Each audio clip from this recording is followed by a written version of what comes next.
My goal here is simple. I want to convince you to launch your own personal website. That is it. Starting my personal website was one of the best decisions I have ever made. Back in 2016, I bought a domain, I set up a simple website, and I had no idea just how much it would change my life. That website directly landed me opportunities when I was a medical student and when I worked as a doctor. The personal website even played a role in helping me meet the person who eventually became my wife. Because of that website, I started this YouTube channel 8 years ago. And thanks to this YouTube channel and to you guys for watching the content and engaging with the content, I am now able to live my absolute dream life. I genuinely believe that no matter where you are in life, whether you are just starting out or you're aiming for a promotion in the corporate ladder or whatever, or you're dreaming of starting your own business, a personal website can completely change your career and your life. Hold up, wait a minute.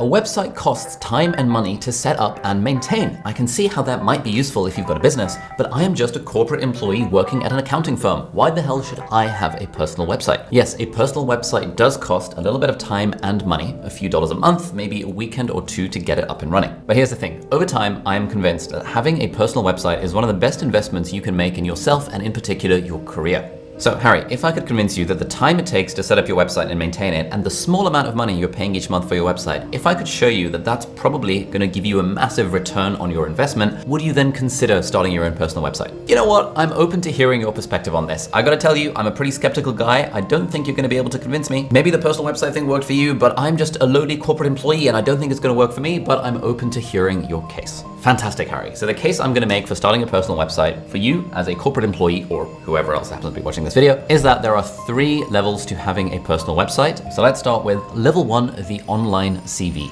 All right, Harry, so let's start with the question. Do you think it's important for you to have an up-to-date LinkedIn profile? Yeah, of course. I work in a corporate. Everyone's got a LinkedIn profile. It's how you get noticed by recruiters and potential employers. It's kind of like your digital resume. Exactly, but here's the thing. A personal website is sort of like your LinkedIn profile on steroids. You have complete control over how it looks, what it says, how you present yourself, and it kind of becomes your own personal corner of the internet. Okay, but I already have a LinkedIn profile. Why would I bother putting in the time and effort to build a personal website on top of my CV and my LinkedIn profile? That is a wonderful question. So the simple answer is that a personal website helps you stand out, whether you are applying for jobs or you're being headhunted by recruiters. Sure, your LinkedIn profile and your CV are important, but let's be honest, everyone has a decent LinkedIn profile and every single person has a polished CV, especially with AI being able to write people's LinkedIn profiles and to be able to write people's CVs. Relatively few people though have a personal website.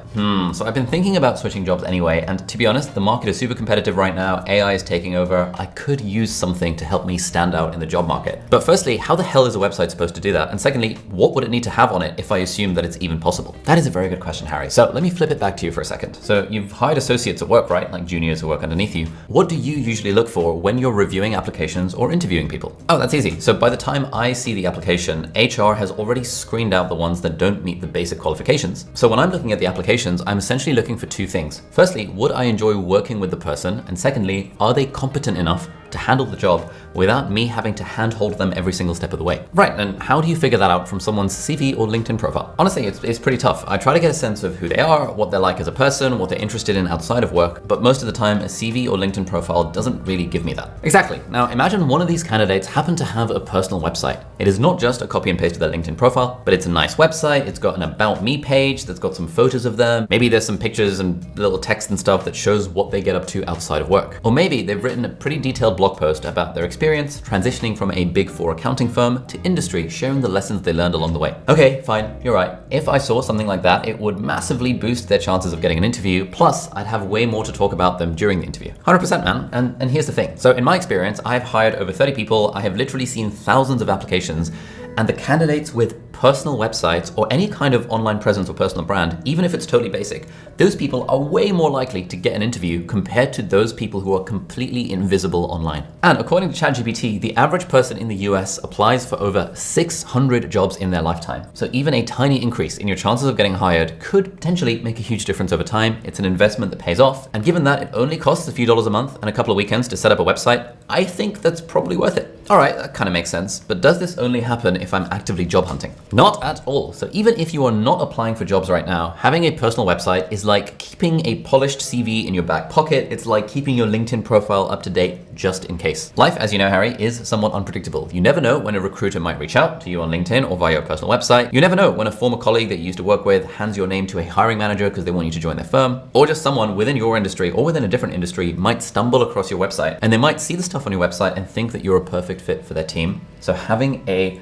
maintained personal website is sort of like having a maintained LinkedIn profile, and it keeps you ready for those sorts of moments. Okay, so let's say I agree with you. What sort of stuff would this level 1 website need to have? Okay, well, at level 1, your website doesn't actually need to be anything fancy. It basically just needs 3 pages. So an about page that has a short professional and maybe bit of personal bio. It's useful to have a resume or portfolio page, which is basically your glorified CV where you showcase your skills or your work, but you're not limited by the word count of like a 1-page CV or whatever the thing is. You can actually just present it in the way that you want. And it's useful to have a contact page where people can easily reach you. So whether that's an email address or a LinkedIn profile or Twitter or Instagram, whatever the thing might be. Now, obviously you can choose how much effort you want to put into curating this website. And just like if someone had a really well curated, really well thought out, detailed LinkedIn profile, that would help them stand out compared to a generic LinkedIn profile with not much information on it. If you take the time and effort to curate your personal website, add more stuff to it, all of that just gives employers and recruiters way more information and a stronger sense of who you actually are. Okay, so that was level 1, where a website is basically a glorified online CV. What's level 2? Harry, I'm so glad you asked. Level 2 is where your personal website becomes baby steps for building your personal brand. So tell me, Harry, you work in the corporate world. To what extent do you think it's important for you to have a personal brand? Oh, personal brand, that whole thing again. Mate, the partners at the accounting firm, they keep on banging on about this, like importance of building your personal brand. And to be honest, I kind of get the idea. They're saying that your personal brand is kind of like your professional reputation, especially in a world that's being completely disrupted by AI. People with personal brands are obviously going to stand out more than people without personal brands. They talk about how putting yourself out there online, writing stuff on LinkedIn and different social media platforms, giving talks, maybe even writing a book, all of that stuff helps you build your personal brand. And they talk about how a personal brand can help you land clients, which is kind of the main thing that these accounting firm partners are focused on. They're focused on landing clients. And so the people with strong personal brands, they're always writing on LinkedIn and writing articles and like going on TV and doing thought leadership content and even trying to do cringe YouTube videos. They're all hoping that the personal brand thing will help them land clients. Yeah, that sounds perfect. I mean, those are a lot of the benefits of building a personal brand. Have you considered building your own personal brand, Harry? Oh, yeah, I have considered it, but I just don't want to be one of those cringe people writing crap on LinkedIn. I don't want to post Instagram stories or like TikToks of me dancing. Like, oh, it's so cringe. Okay, Harry, firstly, no one's talking about you posting TikToks of you dancing. People talking about building a personal brand are talking about sharing your knowledge, sharing what you know online. How does that sound? Yeah, I know. It's just, anytime I think about putting myself out there and writing something on LinkedIn, I just feel this like massive internal resistance to doing the thing. And I've been, I've had it on my to-do list for ages. I keep on telling myself, I should really build that personal brand. I should really start posting on LinkedIn. It feels weird, man. Feels weird. Okay, that feeling of resistance that you are currently feeling to putting yourself out there online, let's just call it what it is. It is fear. You are afraid of putting yourself out there online. And I'm not judging, Harry. I used to be like this until I started my personal website back in 2016. I used to be terrified of putting myself out there online. I used to be terrified that if I posted something, my Facebook friends, back when Facebook was a thing, my Facebook friends are gonna see it and they're gonna think I'm cringe and they're gonna be like, who's this guy? Like, what does he think he's doing? Like, get back in the barrel where you belong, you weirdo. But Harry, you know what I realized over time? It was just the fear talking. I was fundamentally afraid of what other people would think about me, and therefore I didn't put myself out there. I didn't want to stand out. The tallest poppy's the first to get cut down and all of that crap. Okay, yeah, I mean, that's exactly how I feel. Let's call a spade a spade. Yeah, I'm afraid of putting myself out there because I'm worried about what people will think. How the hell does a personal website help with that? Like, surely a personal website exacerbates those fears, right? It's kind of like public speaking. Most people do not enjoy putting themselves out there, and it is a muscle you have to build. And for most people, building it one small step at a time is a lot easier.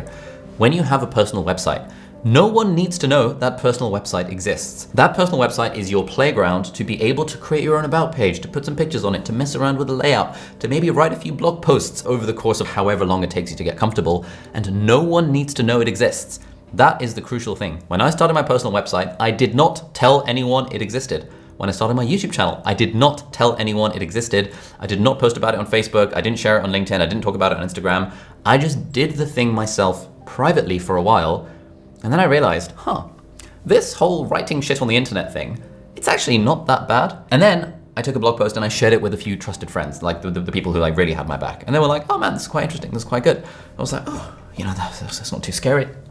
And then like the next one, I shared it with a couple of more friends and they were like, oh, you know, it's reasonable. Like 3 or 4 people read these blog posts, but it helped me get comfortable with the idea of online self-expression. And if I hadn't built that personal website initially and gotten those baby steps out of the way, a year and a half later, when I saw the opportunity to start a YouTube channel, I never would have taken it because it would have been fucking terrifying. It would have been so scary to put myself out there, but I had the experience of having a website first. Okay, so it sounds like what you're saying is that if I want to build my personal brand, I obviously have to start putting myself out there, right? But I'm currently afraid of putting myself out there because I'm super worried about what people will think, which kind of sounds a bit weird to admit, but like, yeah, that is exactly what's happening. And you're saying that if I start a personal website, it's sort of like a private training ground where no one has to see it. It's almost like a private journal in a way, like no one actually has to see the thing until I feel comfortable to share it with a few people one small step at a time. Yes, exactly. It is not quite like a private journal because you want to write as if people are going to see it, and that gives you that little push. And you also want to actually build a website that is public so that then when you do decide to share it, there isn't this whole friction process associated with it.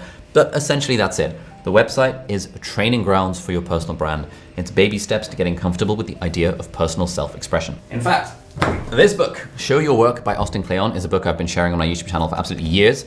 This is the book that I read back in late 2015, and this helped me get comfortable with the idea of personal self-expression. He describes it as a book about self-promotion for people who absolutely hate the idea of self-promotion. And reading this book helped me realize I could write stuff on my personal website and it was okay sharing what I'd learned. I was just a medical student at the time, but I'd done a few things. I was like trying to build this like university admissions company. And so I just started writing a few blog posts, sharing what I was learning along the way. And that is what made me comfortable with personal self-expression. And so I owe a massive debt of gratitude to Austin Kleon for writing this amazing book. It's like super quick as well. It's like, you know, there's loads of cartoons and stuff, so like it's not that hard to read. But that is another massive reason why having a personal website is useful, even if you have no followers. Even if very few people see it, it will help you get comfortable with putting yourself out there, and putting yourself out there is exactly what you need to stand out in any kind of career that you're now doing, especially in a world that's being dominated by robots and AI. All right, so you're saying level 1 is basically where my website is my online glorified personal CV, and level 2 is where my website basically becomes a training ground for personal self-expression to help me get comfortable with putting myself out there.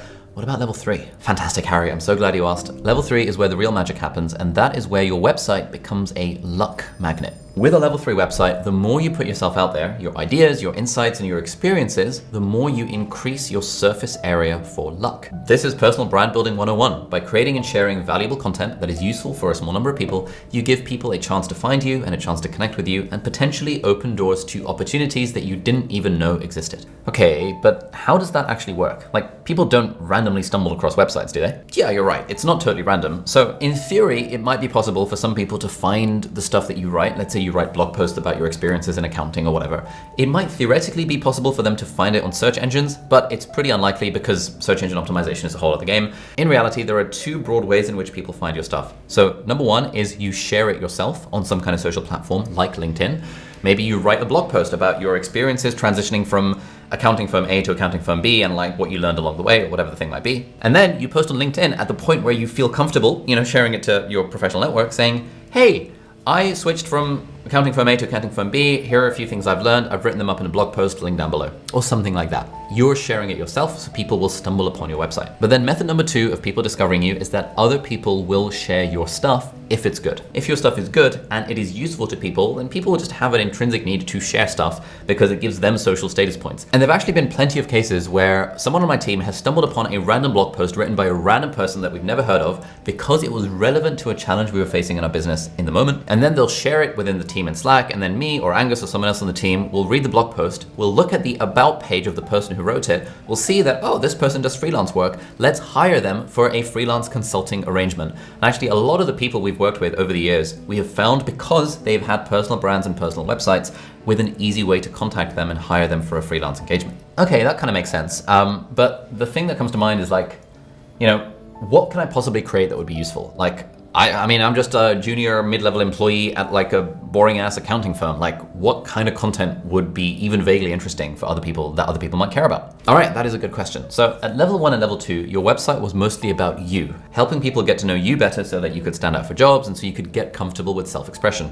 But at level 3, You really want to focus on how can I be useful to other people? How can I show my work? So for example, Harry, you could write some sort of educational thing sharing lessons you've learned on your accounting journey. You've been in the workplace for a few years now. There's probably stuff that you know now that someone 3 years younger than you or 3 years junior than you in the same industry would find interesting or useful. But that's like really boring accounting stuff. Like, why would people care? Harry, you are not trying to get millions of people to like your stuff. You are not trying to go viral. You are not trying to appeal to the masses. You are trying to appeal to the small number of people who are a few steps behind you on the journey that you've just taken. So if you imagine, what do you wish you'd known 3 years ago? What do you wish you'd known 5 years ago? Back when you were at university, what are the things you wish you'd known about the workplace? Those are going to be relevant to a small group of people, but they're going to be very relevant to that small group of people. I probably wouldn't do an article around, like, I don't know, 5 generic productivity tips, because that's kind of generic. But if you did an article on 5 ways to stand out when applying for a job at a Big 4 accounting firm, having applied to plenty of those yourself, Harry, and having landed one of those jobs, that would probably be quite useful and somewhat unique. It doesn't need to be unique. There are no unique messages, but there are always unique messengers. And your way of explaining the stuff that you know, something that Derek Sivers says is what's obvious to you and what's boring to you can be absolutely amazing to others. That's the kind of thing we want to tap into when it comes to figuring out what kind of content to share online. Oh man, okay, so I can see why this would be useful to do. It just seems kind of hard, man. Like, it feels like it just feels like a lot of effort. Do I really want to go through the effort? All right, Harry, I'm gonna get on my soapbox for a minute here. Everything in life is hard, right? Let's say you build a personal brand by sharing blog posts once a month about your experience in accounting. That's gonna be hard. You're gonna have to spend like a weekend once a month or something just doing some writing, and you'll find that writing is hard and you have to put it out there online. That is hard. But you know what else is hard? It's hard when you get fired because AI has taken over your job. It's hard when you don't get promoted to partner at your law firm because actually everyone else has a personal brand and they're able to land clients, which is where the value of a partner is at. And all you can do, because you're invisible on the internet, all you can do is just do people's accounts. AI obviously can do people's accounts. There's tons and tons of juniors. There's loads of people like in different countries being okay with being paid $5 an hour to just do someone's bookkeeping or just do someone's accounts. The value in you as a human is in the fact that you can land other clients and you can build personal relationships. It's also hard to be in the position where you're not that. Like, everything is hard. You just have to choose your flavor of hard. Do you want to put in the work now to build your personal brand, to future-proof yourself and your career in an industry that's absolutely going to be dominated by AI? Or do you want the hard to come a few years down the line when you have a family and a mortgage and kids, and now you're laid off because AI's taken over your job and you haven't had a personal brand to try and protect you from that revolution? Okay, fine, I get it. Calm down. There's no need to keep on going on about this. I get it. Everything is hard, and I can go through the hard of building my own personal website and my personal brand now, or I can wait for myself to get disrupted and cross my fingers and hope for the best. I like to take things into my own hands. I'd like to have a little bit more control than I actually do. So okay, cool. Let's say I'm now sold on why I should have a website. Where do I get started? I've never built a website before. I don't know anything about this. I don't consider myself particularly technical. Like, what am I gonna do? Wonderful. Let's talk about how to build a website. Before we actually go there is just one little piece of verbiage or like semantics I would like to just comment on, which is that, Harry, you said, I don't consider myself particularly technical. Firstly, you don't need to be technical to build a website, but I'm curious, what do you mean by I don't consider myself particularly technical? Well, I just I've never really learned to code, and I don't know, I'm not a very tech savvy sort of person. Harry, this is holding you back. You telling yourself the story, because it's just a story, that you are not a technical person is 100% holding you back, and is going to continue to hold you back, especially in the AI revolution, where the people that are going to keep their jobs and the people that are going to thrive are the people that know how to use AI to improve their workflow. And often those people, if they have a story that they're not particularly technical, there's going to be all of these emotional barriers and internal barriers to actually taking the steps to learn how to use AI and to learn how to use these technical tools. I think it would be very valuable for you to consider changing the story that you are telling yourself, which is that you're not a technical person, and embrace the fact that you're not a technical person yet, but you can learn. You can learn how to build a website. You can learn the basics of how to code. You can learn the basics of how to make an AI agent. How do you do it? By watching YouTube videos. People have made tutorials about all of this stuff. You can do it, you can figure it out. You can become a technical person, even if you don't feel you are that already yet. Okay, fine, I get it. Yeah, that makes sense. That's cool. I'm sold. I'm gonna make a website. Okay, so how do I actually go about this? Like, I've seen there's all these different options out there. There's like Hostinger, there's Squarespace, there's Wix, there's Webflow, there's Framer, there's Tom, Dick, Harry, AI, there's Notion. People building websites on Notion these days. which one should I choose? Okay, so this is where things can get complicated because you're right, there are all these different choices on how to start a website. And to be honest, at the end of the day, it doesn't really matter which specific tool or which specific platform you use, but I can share my personal recommendation for you if that's okay. How does that sound? Yeah, sure. I want to hear your personal recommendation. I want to hear what you would do if you were in my shoes. And to be honest, if I want to look around, I can just search on YouTube. I can find some tutorials. People have made loads of tutorials on how to build a website using all of these different platforms. Fantastic. So I'm going to give you my own personal recommendation, and I have two. The first one is if I was speaking to my completely broke teenage self and I wanted a website, but I was not allowed to spend a penny on it. It had to be 100% free. This is actually the position I was in when I tried to build a website as a teenager. In that case, if that's the case that you're in, which Harry, I know you're not, but in case there's people watching this video who are in that position where you literally physically cannot spend the money or cannot afford to spend the money, then my favorite free option is a website called card.co. And there's loads of tutorials and stuff, and also you can figure it out on how to build a website using Card. But Harry, given that you are not a broke 13-year-old, and you do have a job that's paying you money, and you are sold on the fact that having a website is an investment in your professional life, I would 100% recommend Hostinger, who are incidentally sponsoring this video, but I would recommend them anyway, and they're very user-friendly and they're also very affordable. Hostinger, yeah, I've heard that they sponsor a lot of YouTubers. I know they're sponsoring this video, but would you actually use Hostinger if they weren't sponsoring this video? Funny story, I actually am using Hostinger to host 3 of my websites, aliabdaal.com, ptya.com for my YouTuber Academy, and productivitylab.com. And we could choose from any website host anywhere in the world, and pretty much any website hosting company would be down to sponsor our videos as well. But my team did an in-depth analysis of all of them, and we landed on Hostinger. In fairness, it was a cross between Hostinger and WP Engine, and they both offered basically the same service, but WP Engine was more expensive and Hosting was cheaper, so we went with the cheaper option, and we've been with them for 2 years and we love it. And I even went out for lunch with some of their team back when I was in London, and they were super nice, super friendly, they knew their stuff. So what exactly is Hostinger and how does it work? That is a great question. So Hostinger actually offers 2 main options of building a website. You can build a WordPress website and you can host it on Hostinger, or you can use Hostinger's website builder. Okay, so what's the difference between these 2 options? Okay, so these are 2 sort of different things. So WordPress is an open source platform that powers around 43% of the internet. And so Hostinger is a WordPress host. So on WordPress, WordPress is what we use. It's more customizable. There's like hundreds of thousands of templates that people have made. There's hundreds of thousands of plugins that you can add to your site for pretty much any functionality you want. And you can literally modify anything about it, even the code, if you're comfortable with that level of control. Now, the trade-off here is that there is a little bit of a learning curve. Yes, it's very easy to install WordPress, but then customizing WordPress, you got to pick a theme, install some plugins, maybe tweak some settings, keep it roughly up to date, which Hostinger does for you automatically anyway. Okay, so if I'm a beginner, then this website builder sounds like it's the better option. Like, why would someone choose WordPress hosting instead? So if your goal is to have a professional looking website with the least amount of hassle and friction and effort that is humanly possible, then the website builder is the way to go.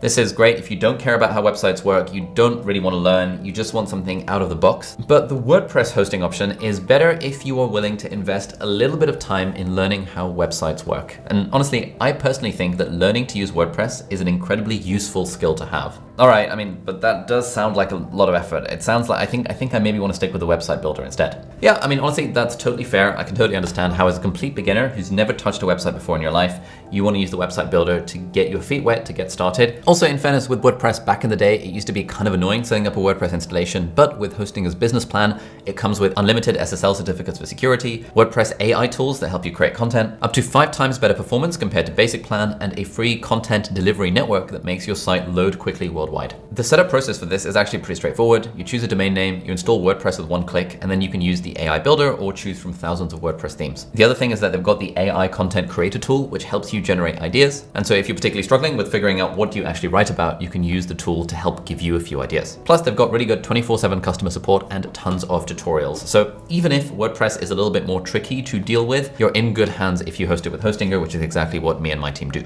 Okay, nice. That sounds reasonable. Can you show me how this works? Absolutely. I'm glad you asked. So let's go into the screen now, and I'm just going to give you a little quick walkthrough of how you could build a website using the Hostinger website builder. All right, so I'm going to go over to Hostinger, and I am going to use the website builder. And I'm going to pick the business website builder because why not? And you know what? I'm going to sign up for 4 years because I'm committed to this. And then I'm just going to go through the sign up process. A few moments later. And I'm going to start by using the AI website builder. So my brand name I'm going to say is my name, which is Harry Trotter. Describe your project or brand in a few sentences. Create a website. Okay, now what do I want? I want pages and navigation. I don't even really need a homepage, but let's see. Welcome to Harry Trotter Accounting. Okay, so this is what the AI has come up with. And if I wanted to, I could add a blog page where I can now write stuff like blog posts and things, and then I can get a domain and connect my domain. So because I get a free domain as part of this hosting a plan, I can get the domain name Harry Trotter. Oh, harrytrotter.com is available. I'm surprised that's available. Registering. And within a few minutes, using the AI features of the website builder, we have whipped up a very, very basic page. The thing with the website is that it is a little bit of a blank slate. If you wanted way more templates and way more customization, I would go for the WordPress option rather than the website builder option. But the website builder option, if you're a beginner, is a good place to get started. And you can see, you can just click around, you can add sections, you can like, you know what, I'm gonna add a section that has, I don't know, like my CV. Perfect. Fantastic. I don't need this section that has my project. Let's just delete the whole thing.